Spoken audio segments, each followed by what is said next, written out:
Lieutenant Hari Singh Bisht शौर्य चक्र मरणोपरांत 24 जुलाई 2000 को श्री हरि सिंह पुंछ सेक्टर में तैनात थे। आतंकियों की गोलियों से छलनी होने के बावजूद उन्होंने 2 आतंकवादियों को अकेले ही मार गिराया। ऐसे अदम्य साहस को सलाम। हरि सिंह बिष्ट जी की श्रीमती कल्याणी शर्मा पत्नी शहीद लेफ्टिनेंट MC शर्मा शौर्य चक्र प्राप्त।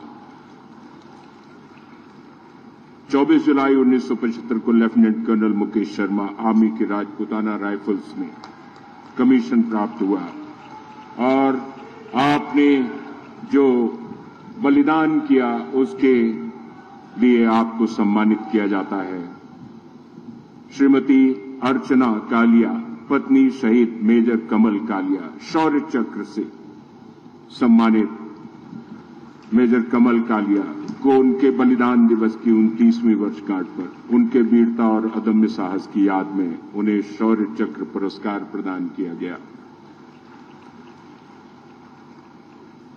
शहीद लेफ्टिनेंट कर्नल अमित मोहिंद्रा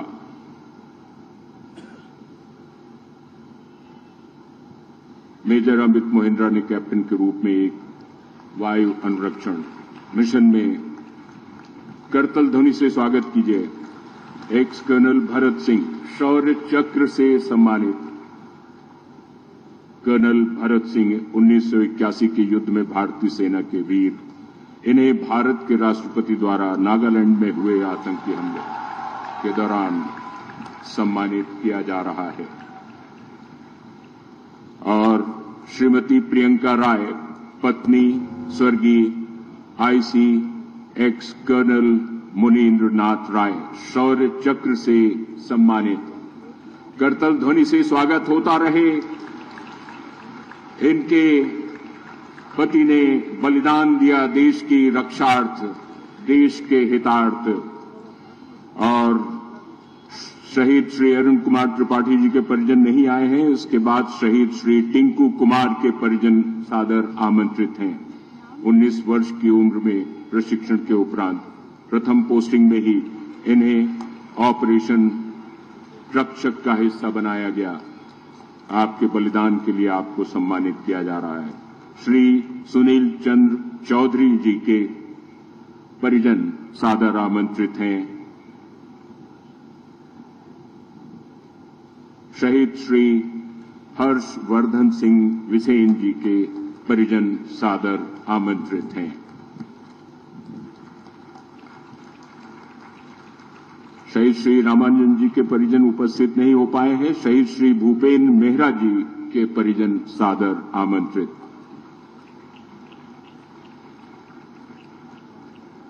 विभिन्न मौकों पर अलग अलग घटनाओं में जिन्होंने अपने प्राणों की आहुति दी, उनके परिजनों को सम्मानित करने में हमें गर्व की अनुभूति हो रही है। शहीद श्री राकेश कुमार सिंह के परिजन,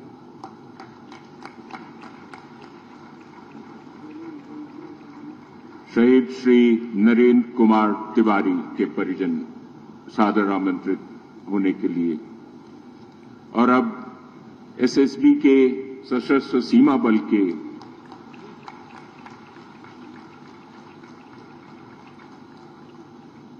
अनिल कुमार जी के परिजन श्रीमती नीना देवी पत्नी सादर आमंत्रित। और SSB के विजय कुमार जी की श्रीमती प्रतिभा पत्नी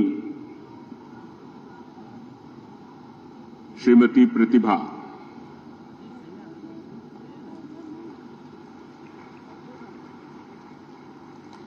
और मुख्य आरक्षी राम प्रवेश यादव जी के परिजन सादर आमंत्रित।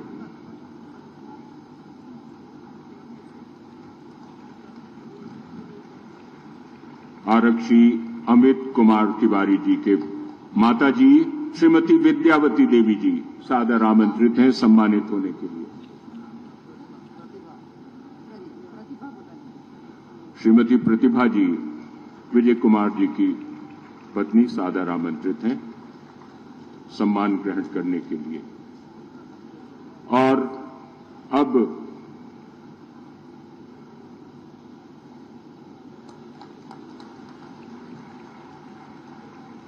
क्रम है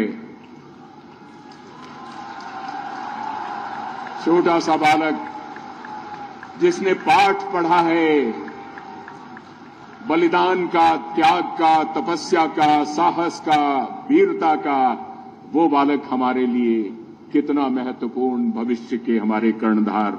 और अब सादर आमंत्रित नई दिल्ली की अमृत कलश यात्रा है 5 स्वयंसेवकों को माननीय मुख्यमंत्री जी द्वारा अमृत कलश प्रदान किया जा रहा है। उन 5 लोगों को आमंत्रित किया जा रहा है। भदोही से श्री अजय कुमार जी, स्वागत कीजिए। अजय कुमार जी का स्वयंसेवक हैं, अमृत कलश लेकर के दिल्ली के लिए रवाना हो रहे हैं। श्री देवरिया से श्री अभिषेक कुमार जी और कुशीनगर से सौम्या जायसवाल जी, स्वागत कीजिए। महिला वॉलंटियर हैं, विशेष स्वागत योग्य। देखिए ये जज्बा है, ये उत्साह है। और सहारनपुर से शिवानी गर्ग जी, महिलाओं का विशेष स्वागत कीजिए, अभिनंदन कीजिए, बहुत साहसी महिलाएं हैं। और बलिया से श्री राकेश चौहान साहब।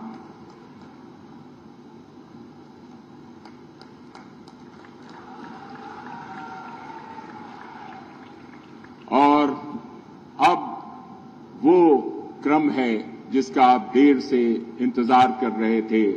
प्रदेश के शिखर पुरुष माननीय मुख्यमंत्री योगी आदित्यनाथ जी से सादर अनुरोध आशीर्वचन के लिए।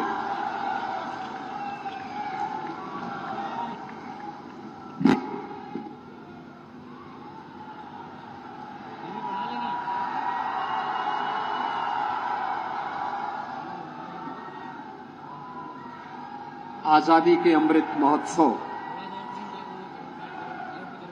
कार्यक्रमों की श्रृंखला में मेरी माटी मेरा देश कार्यक्रम के अंतर्गत माटी को वंदन, वीरों को नमन कार्यक्रम के अंतर्गत आज प्रदेश भर से आए हुए अमृत कलश यात्रा के स्वयंसेवकों के सम्मान के लिए आयोजित आज के इस कार्यक्रम में मंच पर उपस्थित भारतीय जनता पार्टी के प्रदेश के अध्यक्ष और विधान परिषद के माननीय सदस्य चौधरी भूपेंद्र सिंह जी, प्रदेश सरकार में मेरे सहयोगी मंत्रीगण श्री जयवीर सिंह जी, श्री गिरीश चंद्र यादव जी, लखनऊ की महापौर श्रीमती सुषमा कड़कवाल जी, माननीय विधायक डॉक्टर नीरज वोरा जी, श्री अमरीश कुमार जी, श्रीमती जय देवी जी, विधान परिषद के माननीय सदस्यगण श्री मोहसिन रजा जी, रामचंद्र प्रधान जी, लालजी प्रसाद निर्मल जी, श्री बुक्कल नवाब जी, इंजीनियर अवनीश कुमार जी, प्रदेश के मुख्य सचिव श्री दुर्गा शंकर मिश्र जी, सलाहकार श्री अवनीश अवस्थी जी, प्रमुख सचिव पर्यटन व संस्कृति श्री मुकेश मिश्राम जी, प्रदेश शासन से जुड़े हुए सभी प्रशासनिक अधिकारीगण और प्रदेश भर से आए हुए सभी स्वयंसेवकगण और उपस्थित भाइयों बहनों, आज पावन शरद पूर्णिमा का अवसर है और देश को कालजयी रचना प्रभु श्री राम के जीवन चरित्र पर आधारित रामायण जैसा महाकाव्य देने वाले दुनिया का आदि काव्य रामायण की रचयिता महर्षि वाल्मीकि की पावन जयंती भी है।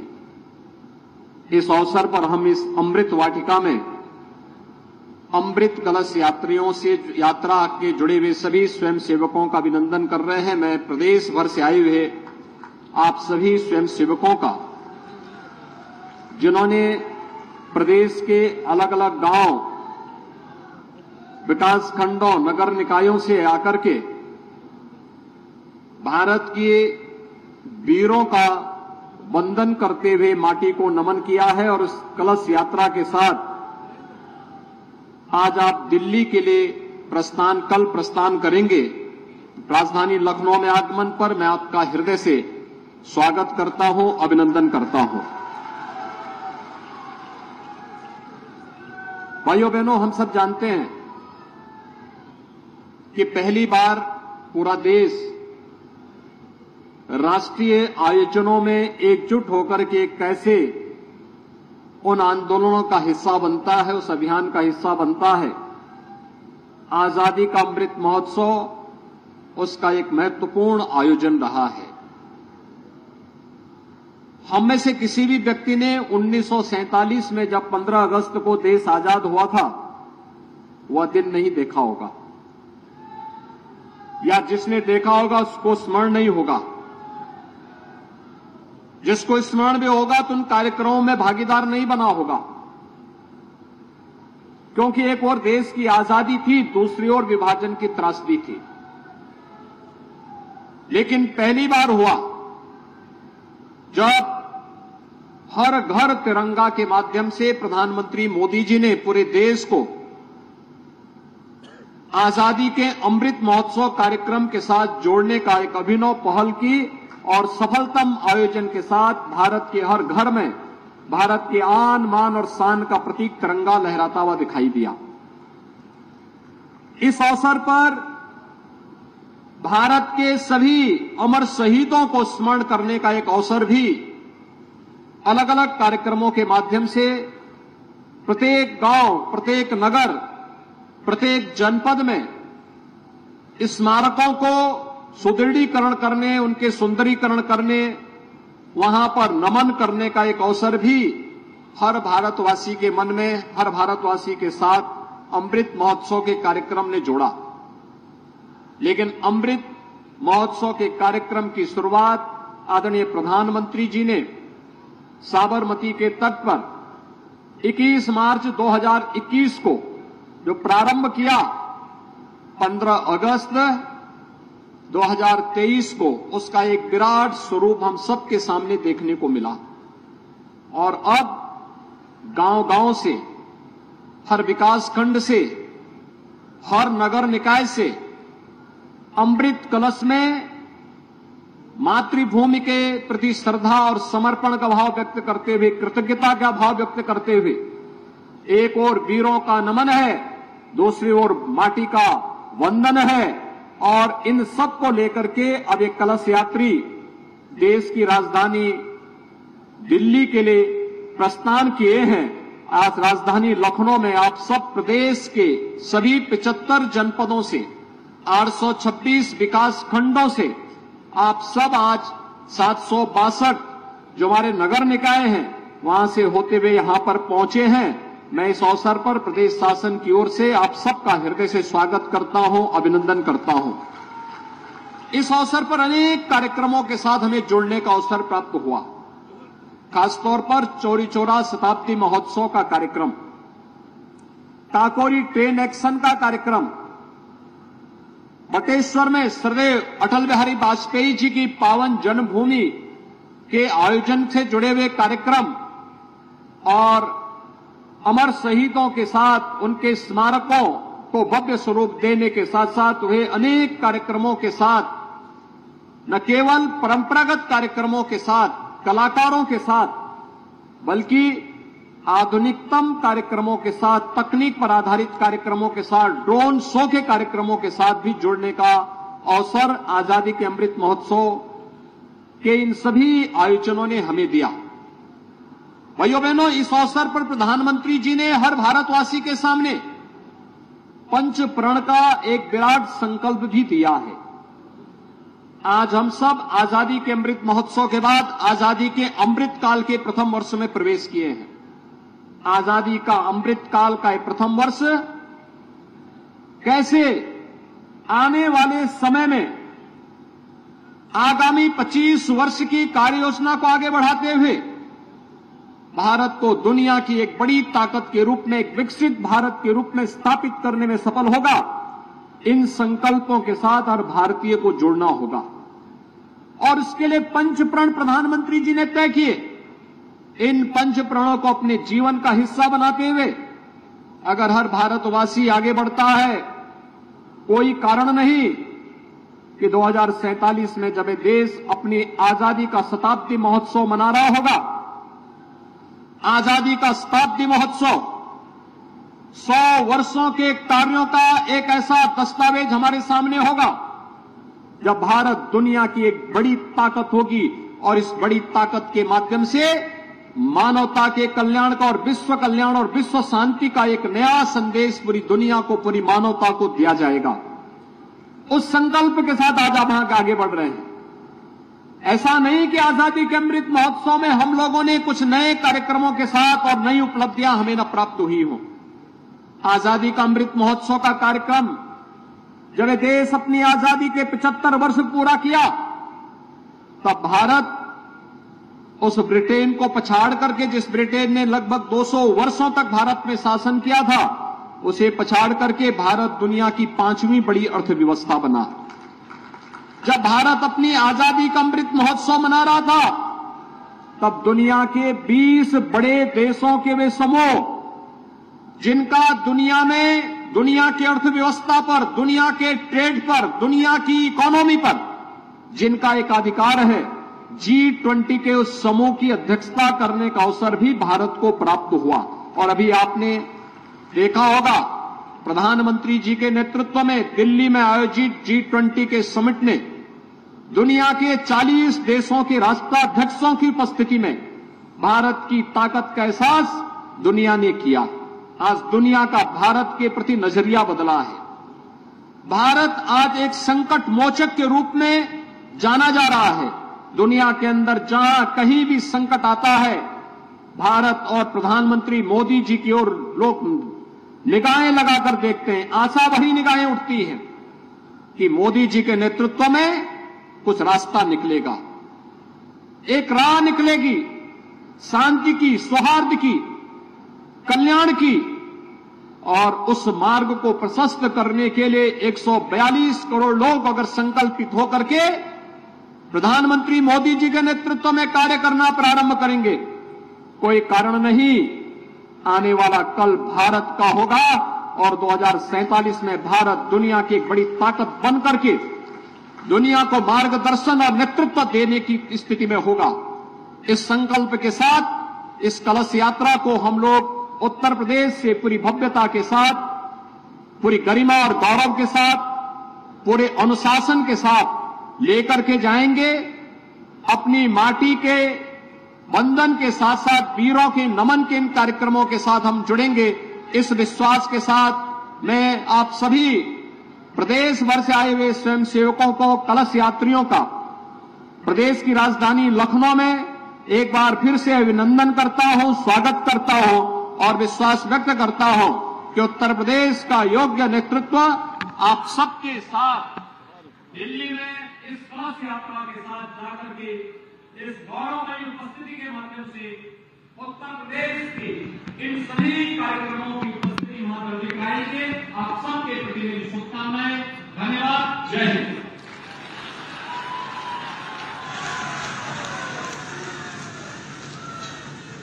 बहुत बहुत धन्यवाद माननीय मुख्यमंत्री महोदय, और आप सबको भी